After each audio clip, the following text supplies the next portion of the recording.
A man secretly drips lethal toxin into his wife's drinking cup, then hands it to her as if nothing is amiss. He turns down his wife's invitation to share the drink together, then makes up an excuse to step away. He sneaks behind the door and hides, watching his wife drain the tainted beverage entirely. Hours later, the woman collapses and succumbs to the toxic substance inside her body. Yet the man feels zero fear of being exposed for tampering with her drink. The toxic compound is completely odorless, dissolves seamlessly into human bloodstream, and triggers cardiac arrest 8 hours after ingestion. Every single bodily reaction mirrors a spontaneous heart attack, leaving zero forensic traces. Everything unfolds exactly as he plotted. No one questions the cause of his wife's sudden passing. He waits eagerly for her body to pass post-mortem examination, so he can claim her massive fortune. Right then, the police ring him with shocking news. ¿Cómo que ha desaparecido?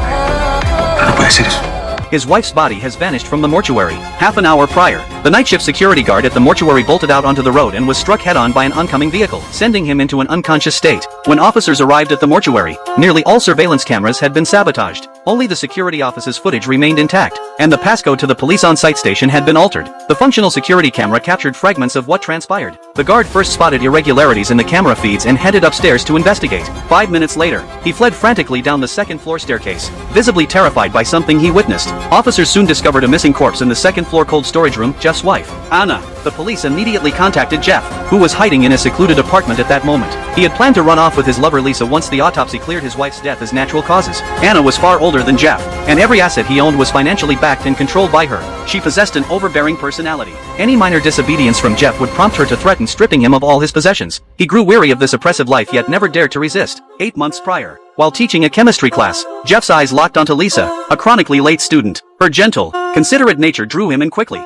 and the two soon fell into an intimate affair. This passionate romance made Jeff feel reborn, pushing him to formulate a deadly scheme against his wife. Barely hours after his wife's sudden passing, her body disappeared without explanation. Jeff was certain his poison plot had succeeded perfectly, yet he could not wrap his head around the missing corpse. Lisa fears law enforcement uncovered evidence and staged the missing body as a trap to lure him out. Jeff disagrees, so he hurries to the facility. Sheriff John theorizes Anna may have crossed someone who sought retaliation against her, but Jeff rushes to deny his wife had any hostile conflicts with others. As John steps outside to consult the forensic examiner, Jeff sneaks a quick call to Lisa. He instructs her to head straight to the hospital treating the injured guard and gather information to verify the police's account. He hangs up abruptly and erases all call logs. The coroner has not yet performed an autopsy on Anna and hopes to gather preliminary details from her husband. Jeff immediately brings up his wife's recent long-distance international flight, attempting to frame her sudden collapse as heart failure triggered by travel exhaustion and prolonged stress. The coroner accepts this plausible explanation, filling Jeff with quiet self-satisfaction. His cold, Maika iba de invencible por la vida. Supongo que suele pasar factura. detached demeanor shocks every officer present. No grieving spouse would speak of their partner's death with such indifference. John grows deeply suspicious of Jeff, convinced he harbors a hidden secret. After waiting half an hour at the station, Jeff grows impatient and requests permission to return home. Suddenly, the entire mortuary loses power, and a strange noise echoes from the back. He opens a storage room door and finds a metal box inside the previously empty cold storage compartment holding his wife's personal belongings. With one sealed evidence bag left empty, he notices an ajar storage locker nearby and uses a lighter to peer inside out of curiosity. What he sees horrifies him. The toxin vial he thought he'd fully disposed of sits plain in sight. The lights flicker back on instantly. Jeff shoves the vial deep into his pocket just as police officers burst through the door. ¿Por qué no está en el despacho? ¿Qué hace aquí? He stammers an excuse, claiming he only entered the room after hearing odd noises. Officers point out the locker lock had been force-pried open, and cross-referencing the inventory list reveals Anna's mobile phone is missing. Jeff panics and swears he took nothing. John's gaze hardens with suspicion. Vacías en los bolsillos.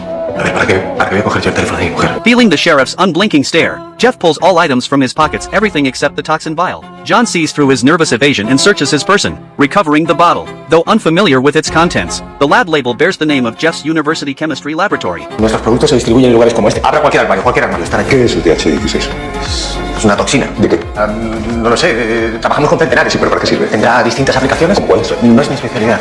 Jeff's phone rings mid-interrogation. It is Lisa. He pretends the caller is his sister, rambling about cooperating with the police investigation, and John does not doubt his lie. Minutes later, Jeff asks to use the restroom and calls Lisa back. She confirms the guard's critical injuries are genuine. He recounts every bizarre incident at the mortuary and voices his fear someone uncovered their secret plot, framing him for a crime. Only he and Lisa knew of the toxin scheme. Lisa swears she told no one, then speculates Jeff may have mumbled details in his sleep, or Anna might have caught wind of their affair long ago. This thought terrifies Jeff, as he suffers from sleep talking. He has no choice but to stay and carefully navigate police questioning. He spots a window wide open behind him with an envelope resting on the sill. Inside lies an invitation to a business gala, with a handwritten line scrawled across the back. Even with my eyes closed, I feel you beside me. Jeff recognizes the invitation. He fabricated an excuse to skip the event and send Anna alone. The handwritten phrase was a private love note Lisa sent him, a message only the two of them should know. Panic overwhelms him. He fears Anna feigned sleep and learned of his affair months ago. He tears the letter into fragments and tries to flush them down the toilet, only to discover the fixture is broken. A uniformed officer enters the restroom as Jeff shuts the stall door. To avoid being caught with the shredded paper, he forces himself to fish the wet fragments out and swallow every last piece. Officers share a new breakthrough. Inside the utility room controlling the mortuary's power and surveillance systems, they found an oversized ventilation duct leading directly to the building's roof. Fresh footprints were discovered atop the roof. Alongside another unsettling clue, the wall calendar had been manually reset to March 20th, 2012, and the exterior exit passcode altered to that exact date. John asks Jeff if the date holds any meaning for him. Jeff lies and claims unfamiliarity, yet that date marks the day he first met Lisa. He always uses meaningful personal dates for passwords, a habit only Anna knew about. He maintains his denial despite mounting unease. John prepares to press further questions when the elevator malfunctions, triggering an emergency alarm and forcing everyone to evacuate the floor. Jeff hangs back at the rear of the group as Lisa calls again.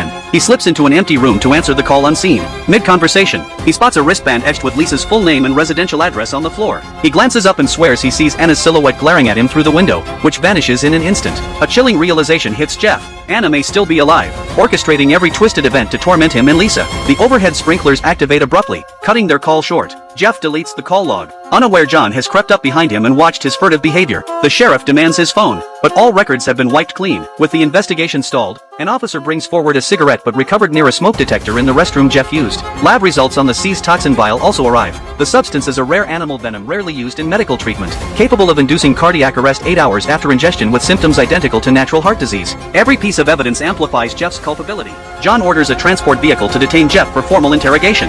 While waiting, Jeff is locked in a holding cell to await transport. Lost in thought over how to defend himself, he hears movement from the window. The glass panel slides open, and the cup he used to serve his wife the tainted drink sits on the windowsill. A cold gust of wind sweeps into the room. Esta noche serás mío. Regaining his senses, Jeff stands slowly as a soft melody echoes from an adjacent room. He pushes the door open to find another cold storage chamber, the music emanating from a body bag. Inside the bag lies a mobile phone, which rings, displaying Anna's contact name. His hands shake as he answers, yet the caller hangs up instantly. Footsteps sound behind him, suggesting someone fled the room moments prior. Every strange occurrence is clearly premeditated. He scrolls through the call history, every incoming dialer listed as Anna, and redials the number. A restaurant server picks up, explaining she found the abandoned phone on the premises. After learning the restaurant's name, Jeff's memory sparks. He once dined there with Anna, who greeted an older man with unusual warmth. She introduced him as her new attorney and joked about filing for revised asset division. Jeff dismissed it as empty banter at the time, yet now suspects she uncovered his affair months earlier. The attorney's strange, watchful gaze toward him also resurfaces in his mind. He resolves to investigate the lawyer's identity. Jeff calls Lisa once more, informing her police confiscated his phone and recounting every bizarre incident at the mortuary. He urges her to research the attorney immediately. Shortly after, Jeff is escorted to a separate interrogation room, where John openly accuses him of poisoning Anna then stealing her corpse to sabotage the autopsy. Jeff counters calmly, arguing the toxin leaves no forensic traces, he would have no reason to remove her body,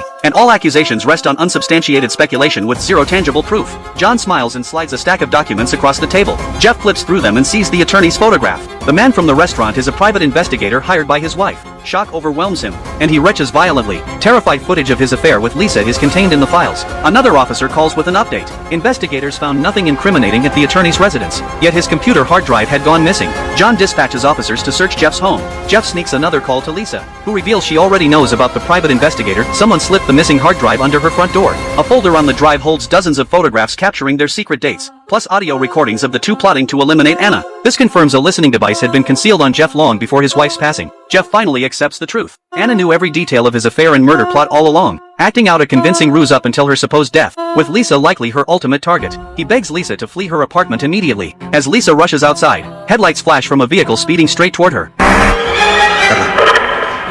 Carla! The line goes silent without warning. Panicked, Jeff rushes to John and demands release, only to be flatly refused. Desperate to ensure Lisa's safety, he confesses his entire affair and their joint plan to poison Anna, stating he believes Anna faked her death to orchestrate this retaliation, and Lisa is now in mortal danger. John challenges his story. Jeff personally watched Anna consume the tainted drink, so how could she still be alive? Jeff hypothesizes she secretly swapped the cups while he was distracted, then pleads with John to locate Lisa. At that moment, officers searching Jeff's residence radio and critical evidence, a hand-drawn route map and a handgun found at his house, alongside a shovel, athletic bag, face mask, and pair of sneakers inside his vehicle. The tread pattern on the sneakers perfectly matches the footprints discovered on the mortuary roof. A second update arrives from the hospital. The injured security guard has regained consciousness and recounts the night's events. During his shift, all surveillance feeds cut out, followed by noises from the cold storage wing. When he investigated, an empty locker stood open, the body inside gone. A dark figure darted past him, leading him to the elevator, where an unconscious woman lay on the floor. As he stepped forward to check her vital signs, the elevator doors slammed shut. He radioed for backup,